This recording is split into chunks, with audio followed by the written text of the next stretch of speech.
Morning guys. तो 8 बज गए हैं और आज है कथा जो नया वाला मकान लिए हैं उसमें। तो अभी जो है नहा लिए हैं, सूट डाले हैं, साड़ी वहीं ले जाके पहनेंगे। अभी कुछ प्रसाद भूनना है तो सुबह से उठ के पूरी क्लीनिंग किए हैं, झाड़ू पोछा, लैट्रिन बाथरूम सारा साफ करना।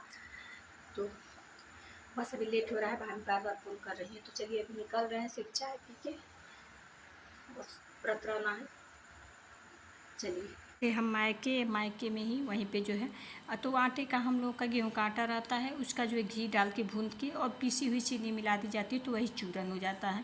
यानी प्रसाद ये ज़रूरी होता है हम लोग क्या। तो बस मैं यहाँ आके सबसे पहले भाभी ने पूरी किचन की क्लीनिंग कर दी थी और जो मकान हमने लिया है यहीं बगल में ही है तो बस जो है भून लिया था। फिर आ गई थी जो है काम वाली तो उससे जो है सबका पैर आदि सबका कलर कर दिया था और सारी पूजा की तैयारियां हो गई थी। और देखिए पंडित जी आ गए थे काफ़ी लेट से, 2 घंटे लेट से आए थे और पूजा करने में काफ़ी ज़्यादा टाइम मतलब जो है काफ़ी अच्छे से करवाया था। 1 बजे का पूजा शुरू हुआ, शाम के 6 बज गए थे।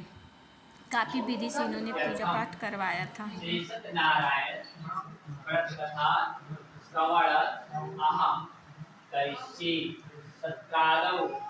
निर्विघ्नता संसिद्ध्यर्थम श्री गणेश देवता शीर्षयादि नवग्रहादि लोकपालादि देवता आवाहन स्थापन तथा भी अच्छे से पूजा पाठ हो गया था।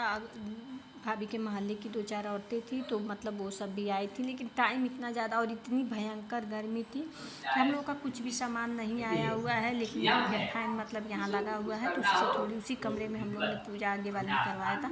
गर्मी ना लगे, लेकिन इतनी भयंकर गर्मी थी, 2-3 दिनों से बहुत ज़्यादा भयंकर वाली गर्मी पड़ रही है। कितनी अभी पंखा कूलर चल रहा है, कुछ भी पता नहीं चल रहा है। और यहाँ आज पूजा करने के बाद मुझे जाना है मायके, क्योंकि वहाँ पर भी दूसरे दिन भतीजे का बर्थडे है, साथ में रुद्राभिषेक है।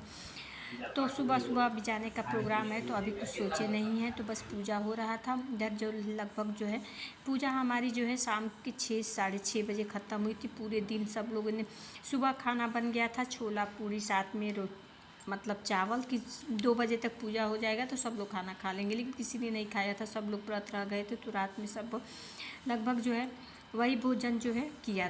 समय सावन में सबके यहाँ जो है, किसी के यहाँ रुद्राभिषेक, किसी के यहाँ सत्यनारायण भगवान का कथा, तो किसी के यहाँ सुंदरकांड, तो मतलब जो भी है सबके यहाँ कुछ ना कुछ होता रहता है। पूरे सावन जो है मतलब भक्तिमय हो जाता है एकदम, चारों तरफ जो है पूजा पाठ। आज से इतना अच्छा लगता है कि मतलब क्या बताया जाए। पूजा पाठ जो है हमारी दिनचर्या में शामिल तो होता ही है, लेकिन ये सब करने से और भी ज़्यादा, और थोड़ा घर का भी शुद्धिकरण हवन आदि हो जाता है तो हो जाता है। इसलिए लोग उस तरह नहीं भी टाइम मिले तो सावन में जरूर से एक बार सत्यनारायण भगवान की कथा करवा लेते हैं, सुंदरकांड करवा लेते हैं, मैंने कुछ भी।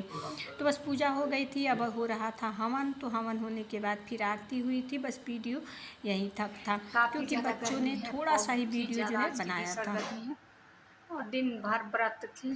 पंडित जी आए 1 बजे, इतना बढ़िया पूजा करवाया कि सत्यनारायण भगवान की कथा में शाम के 6:30 हो गए, 5 घंटा लग गया।